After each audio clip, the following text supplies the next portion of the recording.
रोम रोम भाइयों, सिस्टम पर।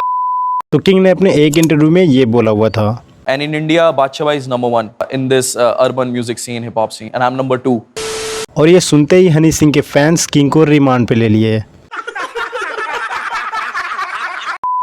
लेकिन बाद में पता चलता है कि एक्चुअल क्लिप में किंग स्पॉटिफाई के मंथली लिसनर्स की बात कर रहे थे, जो कि एक तरीके से फैक्ट था। इसके बावजूद किंग को गालियां पड़ती रही, क्योंकि ट्रोल करने वालों में सिर्फ हनी सिंह के फैंस ही नहीं थे, उनमें सिद्धू मूसेवाला के फैंस के साथ साथ खुद किंग के हेटर्स भी इंक्लूड थे। और आई थिंक कि किंग गाली खाना डिजर्व भी करते हैं, क्योंकि उनके गाली खाने का एक रीजन ये भी था। That's a good thing that Bacha is on number one, is at number 1, and I'm on number 2, and he's like a big brother to me. Yeah. So it's only us that's racing right now. It's only us that's racing right now. अब तो सच बोल दे। It's only us racing right now. I think जिन जिन लोगों ने king को ट्रोल किया है, उन्हें किंग को एक बार नहीं 10 बार और ट्रोल करना चाहिए। मतलब दो ग्रेट आर्टिस्ट जो एक्टिव भी नहीं है सीन में, एक का डिमाइस हो चुका है और दूसरा 7 साल बाद वापस आया है, स्टिल दोनों तीसरे और चौथे नंबर पे रैंक भी कर रहे हैं। और किंग का कहना है कि सिर्फ वो और बादशाह रेस में है, जबकि किंग और बादशाह दोनों लगातार गाने निकाल रहे हैं, फिर भी दो इनएक्टिव सिंगर से सिर्फ इतने ही मिलियंस दूर हैं। यहाँ हनी सिंह को भी इनएक्टिव इसलिए बोल रहा हूँ क्योंकि जो गाने हनी सिंह के जी म्यूजिक कंपनी से आते हैं वो स्पॉटिफाई पे अवेलेबल नहीं होते। तो इन सब के बावजूद अगर किंग ये कहता है कि सिर्फ वो और बादशाह रेस में है, तो उनका गाली खाना तो बनता ही है।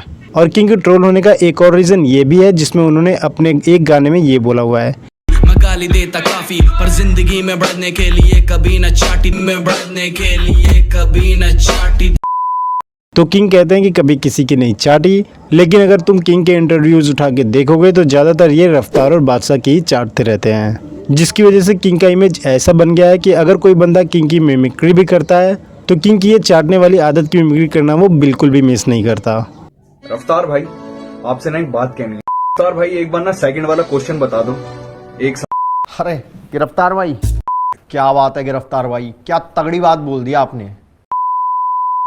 अब आते हैं हनी सिंह और बादशाह भाई पे। तो एक टाइम पे हनी सिंह ने बादशाह को इनडायरेक्टली नैनो बोला हुआ था।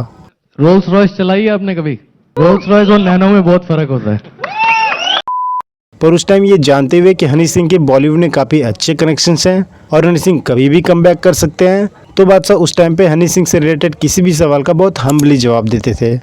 जब उनकी मतलब और रीमिक्सेस आते रहते थे नेट पे, तो मुझे लगता था यार इंडिया में जो है ना एक टैलेंटेड बंदा बस यही है गाने, क्योंकि मेरा स्टाइल मुझे ऐसा लगता है बॉलीवुड से थोड़ा सा अलग है। बट अब मैं देख रहा हूँ कि बॉलीवुड का वो स्टाइल होता जा रहा है, जैसे हनी पाजी भी गए हैं बॉलीवुड में एंड टचवुड बहुत बढ़िया काम कर रहे हैं।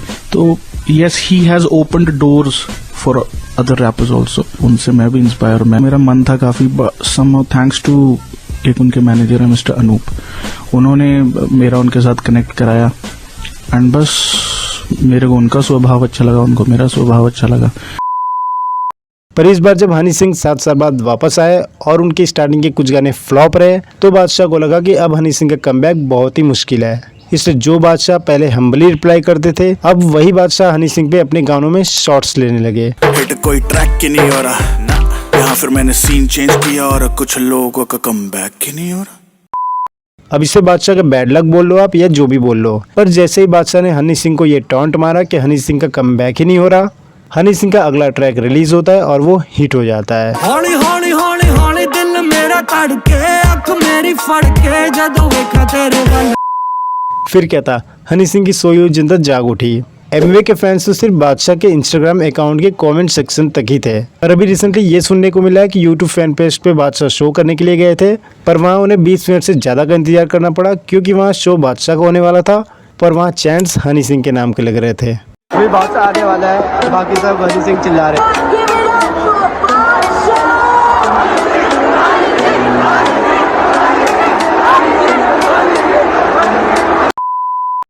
तो हनी सिंह के कमबैक के बाद से सब सही चल रहा था।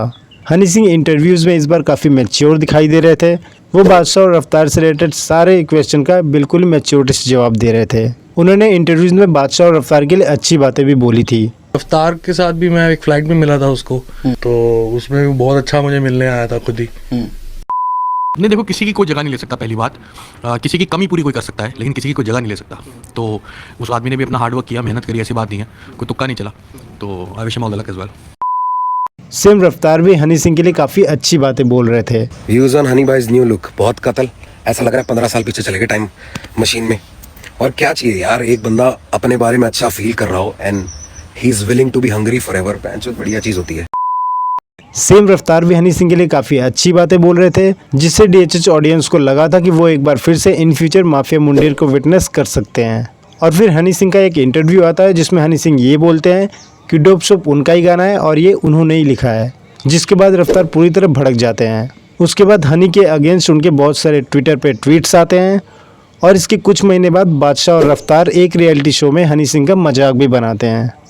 I don't know dope shop गाना किसने लिखा है और किसने क्या लिखा है, किसने नहीं लिखा है, पर जिस बंदे ने तुम्हें सब कुछ सिखाया, सब कुछ बताया, इवन उसने माफिया मुंडेर के उन रैपर्स के नाम भी रखे हैं जिस नाम से तुम लोग आज पहचाने जाते हो। ਇਹ ਭਾਈ ਮੰਮੀ ਜਾਂ ਉਹਦਾ ਕਹਿ ਲਓ ਵੀ ਹਨੀ ਭਾਜੀ ਵੀ ਉਹਨਾਂ ਨੂੰ ਵੀ ਦੱਸਿਆ ਵੀ ਕਹਿੰਦੇ ਯੂ ਲਿਵ ਲਾਈਕ ਅ ਬਾਦਸ਼ਾਹ, ਮਤਲਬ ਤੂੰ ਜਦ ਤੇਰਾ ਮਨ ਕਰਦਾ ਤੂੰ ਫੋਨ ਚੱਕਦਾ ਹੈ, ਜਦ ਤੇਰਾ ਮਨ ਕਰਦਾ ਤੂੰ ਉੱਠਦਾ ਹੈ, ਤੇ ਫਿਰ ਉਸ ਤੋਂ ਬਾਅਦ ਬਸ ਬਾਦਸ਼ਾਹ ਡਿਸਾਈਡ ਹੋ ਗਿਆ ਭਾਈ। ओके दिखाई भाई ने हमें वीडियो जब बादशाह की, हम पर किया काम दिए नाम हम तीनों को, क्या काम दिए नाम हम तीनों को।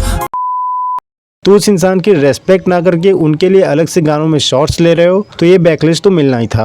और इन्हीं रैपर्स की खुद की गलती की वजह से ये रैपर्स इन फ्यूचर एक बार फिर से ट्रोल होने वाले हैं, जब एमवे का डिस इन सब के लिए आएगा जिसको इन्होंने बेवजह पोक किया था। एमवे के डिस के बारे में जानने के लिए लेफ्ट साइड पे क्लिक करके वॉच कर सकते हो। वीडियो पसंद आया तो लाइक और सब्सक्राइब करना बिल्कुल ना भूलना। मिलते हैं नेक्स्ट वीडियो में कुछ और जबरदस्त वीडियो के साथ, तब तक के लिए बाय।